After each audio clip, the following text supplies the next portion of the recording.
اگر تھوڑا سا آپ مجھے بیک گراؤنڈر اب سمجھا دیں کہ جو صورتحال آئی ہے، بحرین پہ ایران اٹیک کرتا ہے، ایران کے اوپر امریکہ اٹیک کرتا ہے، ایم او یو اپنی جگہ موجود ہے، معاملہ وہاں سے شروع ہوتا ہے کہ جہاں ایران کہتا ہے کہ آپ ہماری مرضی کے بغیر آپ نے ہرمز سے گزر نہیں سکتے.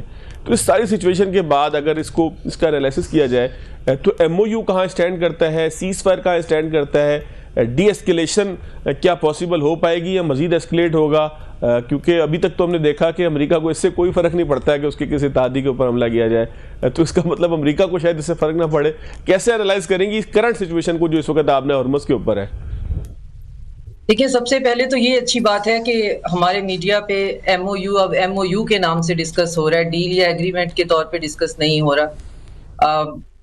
اور چونکہ یہ ایم او یو ہے، ایک مفاہمتی یادداشت ہے، تو لیگلی بائنڈنگ نہیں ہے، اور اس کے سارے کا سارا جو فریم ورک ہے، جو 14 پوائنٹس ہیں، وہ اپنی تمام تر ایمبیگوٹی کے ساتھ 60 ڈیز کے اندر اندر کی بات کرتے ہیں. 60 ڈیز. تو اس 60 ڈیز میں امریکہ نے چین لینے کی بجائے سوچا کہ جو ایران ایک پوری حکمت عملی تیار کر رہا ہے اور باقاعدہ ایک قانون سازی بھی کر رہا ہے، اور ریجن میں بھی کسی کو پرابلم نہیں ہے کہ اسٹیٹ آف ہرمز کا اگر وہ اس کو آپریشنلائز کرتا ہے اور سیکیورٹی بھی پرووائڈ کرتا ہے تو کہیں سے کوئی آواز نہیں اٹھ رہی ہے. اور ایم او یو کے اندر بھی یہ شامل ہے کہ پہلے 30 دن جو ہیں اس کے اندر ایران جو ہے وہ ڈی مائننگ وغیرہ ہے، اور اگلے 30 دن جو ہیں اس کے اندر وہ دیکھے گا کہ اب وہ سیکیورٹی وغیرہ کے لیے یہ کھلی ہے یا نہیں ہے. تو انتظامی امور تو اس کے پاس ہی رہنے ہیں. تو ایران کے جو ہے وہ پاس یہ پورا اختیار ہے according to this M O U کہ وہ 60 دن تک جو ہے وہ جتنا بھی کارگو ہے اس کو روک سکتا ہے، کیونکہ اس کو یہ تو 60 دن کے اندر تمام مراحل طے پر پانے ہیں. 30 دن تک تو ویسے ہی وہاں پہ سیکیور اور سیفٹی جو ہے اس کا پرابلم ہے. تو امریکہ ایز یوزول، جیسے کہ میں پہلے دن سے کہہ رہی ہوں کہ اس میں اسپوائلرز اور بھی موجود ہیں، لیکن یہ صرف ایک اسٹریٹجک پاز ہے اور ہمیں فوراً کنسولیڈیٹ کر لینا چاہیے، لیکن یہ تو فوراً کنسولیڈیٹ کرنے کا بھی ٹائم ہمیں نہیں دیا گیا ہے ریجن کو. تو مارکو روبیو جو ہیں وہ پھر پہنچتے ہیں گلف میں، اور وہاں جا کر خاص طور پہ کسی نہ کسی طریقے سے عمان کو جو ہے وہ پریشرائز کرتے ہیں، کیونکہ جتنا تمہارے جو واٹرز ہیں اسٹیٹ آف ہرمز کے تمہاری ٹیریٹری میں آتے ہیں، وہاں پہ آپ اس میں ایران کا حصہ مت بنے اور ایران سے ہم نمٹ لیں گے. اور عمان جو ہے چونکہ ابھی 60 دن کا، یہ بہت ٹیکنیکل بات ہے، ابھی 60 دن تک تو ویسے ہی جو ہے وہ ٹریڈ جو ہے وہ بڑی احتیاط سے ایران نے خود ہی نیویگیٹ کروا کے وہاں سے نکلوانی ہے، طے کرنا ہے کون، کیونکہ 60 دن تک تو وہ پابند ہی نہیں ہے اس اسٹیٹ آف ہرمز کو جو ہے وہ مکمل طور پہ جو ہے وہ کھول دینے کے لیے. یہ بات جو ہے وہ بہت سے لوگ مس کر رہے ہیں. تو عمان کی طرف سے جو ہے جہازوں کو سنیک آؤٹ کروانے کی کوشش کی گئی، جس پہ ایران نے ریٹیلیٹ کیا، اور ایک جہاز جو سنگاپور کا فلیگ تھا اس کے اوپر ان کا کوئی ڈرون اٹیک ہوا. اب وہ عمان کی طرف سے آ رہا تھا، لیکن وہ بہت مشکل ہے. اگر آپ اس جغرافیے کو دیکھیں تو ایران کے پانی سے بچ کر، کیونکہ سٹارٹنگ پوائنٹ پہ اگر ہم گلف کی طرف سے آئیں تو ایران جو ہے اس کی ٹیریٹری آ جاتی ہے اسٹیٹ آف ہرمز میں، اور اینڈنگ پوائنٹ کے اوپر جو ہے وہ عمان کی ہے. تو وہاں سے اس کو سنیک آؤٹ کراتے ہوئے جب ایران نے جو ہے اس پہ ڈرون اٹیک کیا کہ آپ واپس جائیے، اور ان کو کہا بھی، تو اس کو ایز اے پریٹنس یوز کرتے ہوئے پھر امریکہ نے جو ہے وہ ایران کے اوپر جو ہے باقاعدہ حملے شروع کر دیے، ان کی ریڈار انسٹالیشن پہ اور ساری چیزوں پہ. تو پوائنٹ جو ہے وہ گھوم پھر کے وہیں رک جاتا ہے کہ یہ جنگ جو ہے یہ نو وار نو پیس والی سچویشن ہی چلنی ہے، اور اس سچویشن کے اندر ہمیں بریدنگ سپیس چاہیے. نہ تو ہم پہلے دن جو ہے وہ اس ایم او یو کو ہم کوئی بہت بڑی ایسی ڈیکلیریشن یا کوئی دیتانت سمجھ رہے تھے، نہ آج سمجھ رہے ہیں، لیکن دیکھنے میں یہ آ رہا ہے کہ ہمیں وہ بریدنگ سپیس بھی نہیں مل رہی کہ جس کے اندر تمام ریجنل کنٹریز جو ہیں وہ مل بیٹھ کر اپنے ریجنل پرابلم کا کوئی ریجنل سلوشن تیار کرنے کی. لیکن ڈاکٹر صاحبہ یہاں آپ کی جو ساری گفتگو ہے، ٹھیک ہے پبلک سینٹیمنٹس ہیں ہمارے ہاں ایران کی فیور میں، لیکن یہ ساری گفتگو یہ اس طرف انکلائن کرتی ہے کہ شاید جو ہے وہ ایران حق پر تھا کہ کسی کارگو ویسل کو جو ہے وہ اسٹرک کرے اگر اس کی بات نہیں مانی. لیکن ایسکیلیشن کے بھی تو کوئی مراحل ہے نا، تو کیا ایران ان ایسکیلیشن کے آخری مرحلے کو ہی ہمیشہ یوز کرے گا؟ کیا دنیا اب ایسی چلے گی کہ ایران جو ہے وہ طے کرے کہ کون گزرے گا کون نہیں گزرے گا، اور پھر اگر نہیں کوئی اس کی بات مانتا تو وارننگ اور پھر اقوام متحدہ کی ساری چیزیں، پھر اپنے دوست ممالک کے سارے معاملات آپ جو ہے اس کے اوپر سیدھا جا کے اٹیک کر دیں؟ تو یہ تو ٹریڈ کے لیے جب ایک مسائل کھڑے ہوں گے تو ایران کو مزید پرابلمز نہیں آئیں گے اس کے اندر، اس کو اگر آپ براڈر اسپیکٹرم میں دیکھیں؟ آپ کے دونوں پوائنٹس بہت ویلڈ ہیں اور کل میں نے اس پہ ایک آرٹیکل بھی لکھا ہے, وہ آج یا کل میں چھپ جائے گا, کہ ایران کو اپنی ہیوبرس اور سیولائزیشنل پرائیڈ اور یہ ساری چیزوں کو سائڈ پہ رکھنا پڑے گا, کیونکہ یہ ریجن یا تو اکیلا جو ہے وہ ہارے گا, یا کولیکٹیولی ہارے گا, یا پھر کولیکٹیولی جیتے گا. یہاں پہ انڈیویجول ہار جیت کسی کی نہیں ہے, کیونکہ بہت سے سوورن کنٹریز کا بہت کچھ اس پہ سٹیک پہ لگا ہوا ہے. تو اگر عمان سے آپ کی بات چیت چل بھی رہی ہے اور عمان جو ہے وہ اس پہ راضی بھی ہے, فی الحال وہ پریشرائز اس کو امریکہ کر رہا ہے. امریکہ کا پریشر ہم جتنا بھی کہیں, ملٹی پولیرٹی بہرحال اپنی جگہ پہ موجود ہے, تو آپ تھوڑی سی سپیس دے سکتے تھے, ڈائریکٹ اٹیک اس پہ نہیں ہونا چاہیے.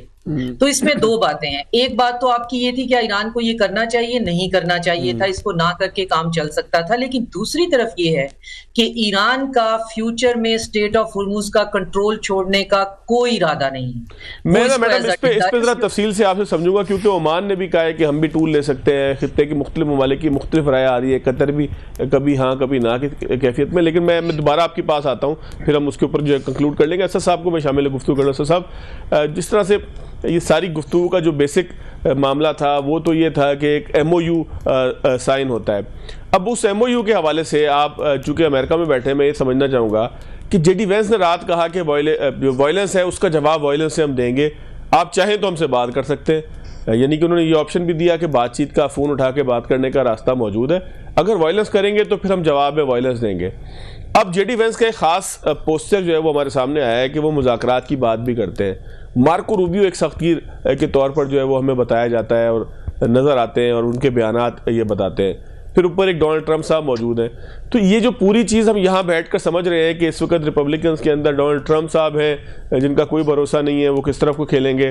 مارکو روبیو سخت گیر ہیں, جے ڈی وینس جو ہے وہ ایک جو ہے وہ مفاہمت کار کی حیثیت سامنے ہے.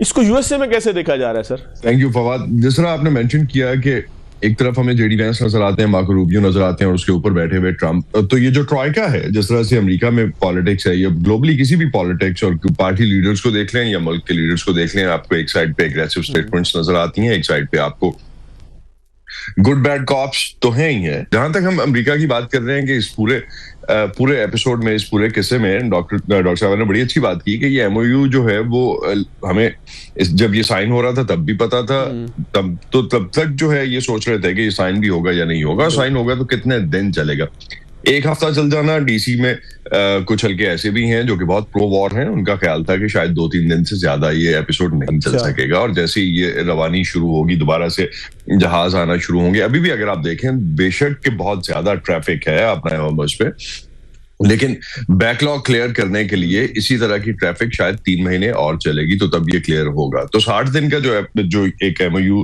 رکھا گیا تھا, اس میں بیک اینڈ پہ یہ بھی چیز تھی کہ شاید 60 دن میں وہ بیک لاگ ٹریفک کا کلیئر ہو سکے. تو وہ بھی کلیئر نہیں ہوتا نظر آتا آپ کو. چھوٹی موٹی اسکرمشز جو ہیں, چھوٹے موٹے یہ جو آپ سمجھ لیں کہ لڑائی چلتی رہے گی جس طرح کی, یہ شاید ہمیں آگے بھی دیکھنے کو ملے گا. یہ ابھی یہیں پہ رکے گا نہیں.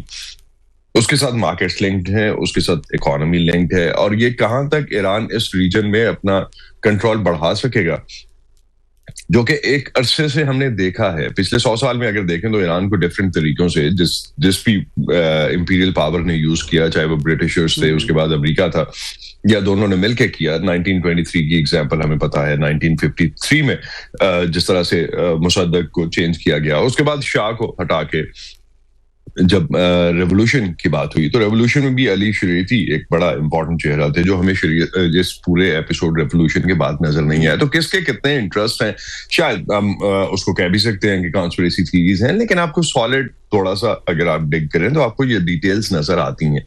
تو یہ ہمیشہ سے ریجن کے لیے کون کس کے بینیفٹ میں کتنا رہا ہے.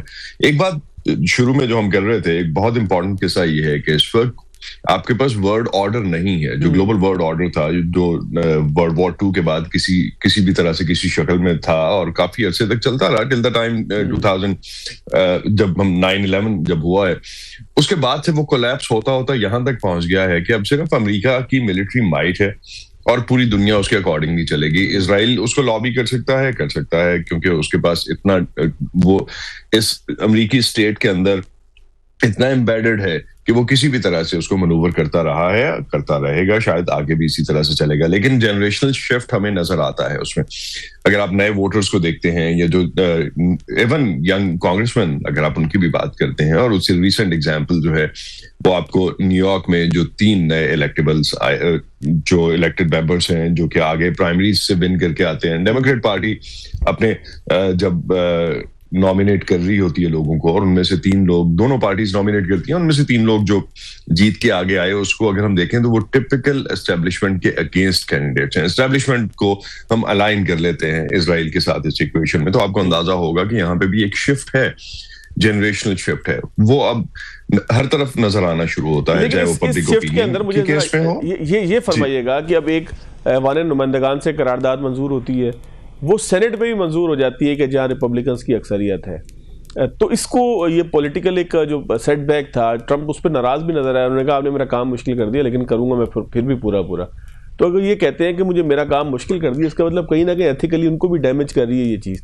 تو ایک پبلک سینٹیمنٹ کیا ہے اسد صاحب, واشنگٹن کی اگر ہم بات کریں, وہاں پر عام آدمی کیا سمجھتا ہے کہ جنگ سے نکل آنا چاہیے, بس بہت ہو گئی؟ جی, عام آدمی سمجھتا ہے کہ جنگ سے نکل آنا چاہیے, لیکن کتنے پرسنٹ؟ اگر 60% لوگ سمجھتے ہیں جنگ سے نکل آنا چاہیے, تو دوسری طرف 40% ایسے بھی ہیں جو سمجھتے ہیں کہ جنگ سے باہر نہیں آنا چاہیے. ان کو کتنا پتا ہے, اور یہ سرویز بھی کتنے ریلائبل ہیں, میں شاید اس پہ بھی نہیں جاؤں گا, لیکن ایک آپ کو فیلر ضرور دیتے ہیں. تو ان فیلرز کے اگینسٹ اگر آپ کو ابھی بھی 40%, اور خاص طور پہ جو ریڈ سٹیٹس ہیں, جو ریپبلکنز کی سٹیٹس ہیں, آپ ان میں, میں بھی ریسنٹلی کچھ ڈفرینٹ سٹیٹس میں جانے کا اتفاق ہوا کچھ کام سے, تو ہر سٹیٹ کا بہت سی جگہوں پہ کسی کو اس بات سے فرق نہیں پڑتا کہ ایران کیا کر رہا ہے اور اسرائیل کیا کر رہا ہے اس ریجن میں.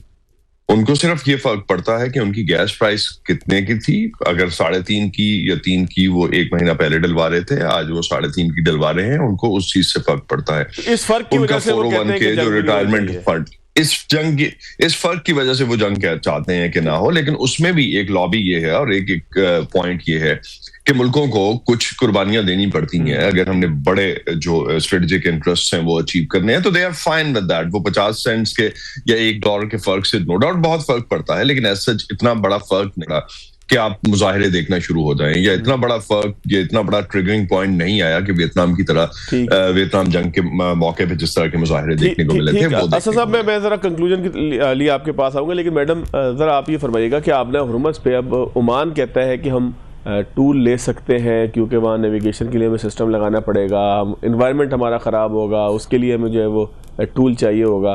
اب عمان کی طرف سے بھی سگنلنگ آئی ہے. امریکہ بڑا ناراض ہوا تھا جب پہلے انہوں نے سگنل دیا تھا, انہوں نے کہا بمباری کریں گے ایسی کہ یاد کرو گے. 200-250 سالہ پرانا تعلقات بھی بھول گیا تھا امریکہ. تو اب آپ مستقبل کیا دیکھ رہی ہیں؟ کوئی جس طرح سے بات ہو رہی تھی کہ انوائرمنٹ کے نام پہ کوئی ٹیکس لگ سکتا ہے, آپ نے ہرمز پہلے کی کنڈیشن پہ بحال نہیں ہوگی, پھر قطر نے بھی کبھی سگنل دیتا ہے کہ ہاں جی انوائرمنٹ ٹیکس لے سکتے ہیں, کبھی کہتا ہے نہیں, پھر متحدہ عرب امارات ہے, باقی سب. تو اب کنکلوژن اس کا کیا بنے گا آپ نے ہرمز کے معاملات کا, لگتا کیا ہے آپ کو؟ دیکھیں, جب بھی جو ہے آپ براڈر ویسٹ کے ساتھ کوئی معاہدہ یا ایگریمنٹ کرنے کے لیے بیٹھتے ہیں, تو ریسنٹ ہسٹری ہمیں بتاتی ہے کہ وہ ایگریمنٹ انکیپیبل ہے. اب جو اس اٹیک کے بعد کی ریڈنگ میں کر پا رہی ہوں وہ یہ کہ ٹرمپ نے جب ڈیسیژن لیا تو آؤٹ آف گڈ ول تو نہیں لیا تھا. ان کا ڈیسیژن بیس کرتا تھا کہ ان کی اپنے اسٹریٹجک ریزرو جو ہیں وہ کریٹیکل لائن کو چھو رہے ہیں, جو اسٹریٹجک ریزرو ان کو ٹیکنیکلی استعمال ہی نہیں کرنے چاہیے سینٹ کے اپروول کے بغیر, وہ انہوں نے سپرفیشلی مارکیٹ کو سٹیبل کرنے کے لیے جو ہے وہ کر رہے ہیں. اور ادھر سے چائنا جو ہے وہ اس نے بھی اپنے اسٹریٹجک ریزروز میں ڈپ کیا, تو آپ پرائس کو دیکھتے ہیں کہ وہ آسمان سے نہیں چھوئی, اور سارے اقتصادی ماہر جو ہیں وہ بیٹھے ہوئے ہیں کہ ہمارے جتنی بھی کیلکولیشن ہے وہ غلط کیسے ہوئی. تو وہ غلط اس طرح سے ہوئی کہ دونوں جو بڑی طاقتیں ہیں انہوں نے اپنے اسٹریٹجک ریزرو جو ہیں وہ مارکیٹ میں ڈالنے شروع کر دیے تاکہ نوز ڈائیو سے بچ جائیں ہم اس اکانومی کی. ٹرمپ نے یہ جب اس پیج 2 صفحوں کے اوپر سائن کرنے سے سوچا ہوگا, یہ میری انڈرسٹینڈنگ اب ہے, کہ جتنا جو بیک لاک ہے وہ 60 دن کے اندر اگر ہم کور کرتے ہیں تو کافی جو ہے وہ مارکیٹ اور سٹیبل ہو جائے گی. اور 60 دن کے بعد دیکھتے ہیں کہ ہمیں کتنی جو ہے, کیونکہ بیک لاگ اگر ختم ہوتا ہے تو پھر ٹریفک تو ٹو اینڈ تھرو ہے, تو جو آنے والی ہے پھر اس کے بارے میں سوچیں گے کہ ہم کیا کرتے ہیں. تو یہ بیک لاگ ختم کرنے کی کوشش ہو رہی تھی جو آلریڈی جو ہے کنٹینر بھرے ہوئے پڑے تھے اور انتظار میں تھے. ان کو یہاں سے نکالنے کی کوشش ہو رہی. تو اس کے اندر آپ کو آلریڈی ڈس آنیسٹی نظر آتی ہے کہ 60 دن میں ہمیں نہیں پتا کہ کون سا معاہدہ کیسا, ہم نہیں جانتے یہ کیا, لیکن بہرحال ہم نے سیز فائر کیا کیونکہ ہماری ضرورت تھی اور ہمیں واپس جانا تھا اور ہمارے لیے اسٹریٹجک پاز تھا. جب دل چاہے گا دندناتے ہوئے پھر آ جائیں گے, لیکن یہ 60 دن ابھی دیکھتے ہیں. اور ایران کو بھی اس بات کا پتا تھا, اس لیے اس نے سب سے اوپر جو ہے وہ لیبنان کا مسئلہ رکھا ہوا تھا. اس نے ان چیزوں کی نمبرنگ ہی ایسے کی ہوئی ہے کہ پہلے یہ چیز ہے, دوسری چیز ہے, تیسری چیز ہے.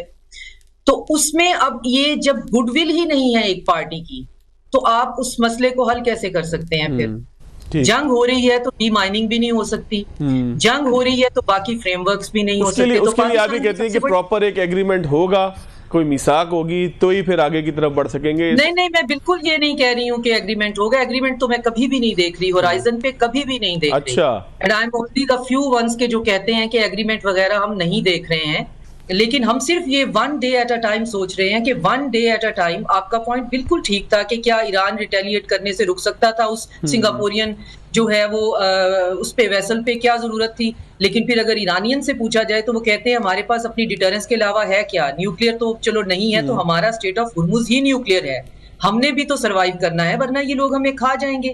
یہاں پہ آگے ہمارا کوئی آرگیومنٹ نہیں ہے کہ نہیں کھائیں گے, ہم گارنٹی دیتے ہیں, کوئی نہیں دے سکتا ہے. ان کو نیست و نابود کرنا چاہتے ہیں, ان کو ڈس فنکشنل کرنا چاہتے ہیں, اس کو سیریا بنانا چاہتے ہیں, اور اسٹیٹ آف ہرمز کے اوپر اپنا کنٹرول چاہتے ہیں وایا اسرائیل, جو کہ چائنا کو قبول نہیں ہے کہ ویسٹ جو ہے وہ چوک پوائنٹس کے اوپر بیٹھا رہے. ٹھیک. تو میں ذرا کنکلوڈ کرنا چاہتا میڈم, اگر میں اسد صاحب کی طرف چلے. اسد صاحب, اگر آپ اس کو کوئکلی کنکلوڈ کر سکیں کہ امریکہ کے اندر کیا محسوس کیا جا رہا ہے عام طور پر, ایک پبلک سینٹیمنٹ کیا ہے کہ امریکہ یہ جنگ جیتا ہے یا ہارا ہے, کیا ہوا ہے وہاں پہ, کیونکہ وہ بھی بڑا میٹر کرتا ہے, مڈ ٹرم الیکشنز بھی ہیں, باقی ساری چیزیں بھی ہیں. لیکن جنرل سینٹیمنٹ جو ہے وہ ڈیپینڈ کرتا ہے کہ آپ کس اینگل سے دیکھتے ہیں اور کس میڈیا کو دیکھتے ہیں. اور یہاں پہ بھی آپ کو پتا ہے کہ آپ کسی بھی چینل کو دیکھتے ہیں اس کے اکارڈنگلی آپ کو پتا چلے گا کہ آپ جس دن آپ زیادہ اسرائیل کو فرسٹریٹ کر دیتے ہیں, اور اگر جوئش میڈیا ہے یا جوئش بیک میڈیا ہے یا جوئش الائن میڈیا ہے, in fact I would say it's Israeli aligned media, اور اگر اس طرح کے کنٹرول کے والا میڈیا ہے تو وہ آپ کو ٹرمپ کو پریشر کرنے کے لیے کچھ بھی ایسا میڈیا پہ دکھائے گا آپ کو جس میں ایسے پولز آپ کو دیکھنے کو ملیں گے کہ امریکی جو ہے وہ بہت ڈسٹربڈ ہیں, ان کو لگتا ہے کہ وہ یہ جنگ ہار گئے ہیں. بالکل اس کے اگلے دن آپ کو باقی چینلز پہ اگر آپ چلے جاتے ہیں تو آپ کو اس کے اپوزٹ مل رہا ہوگا کہ امریکہ کے مفاد میں یہی تھا کہ وہ اس جنگ میں نہ جائے, خطے کا اپنا مسئلہ ہے اور خطہ خود سے اس کو حل کرے.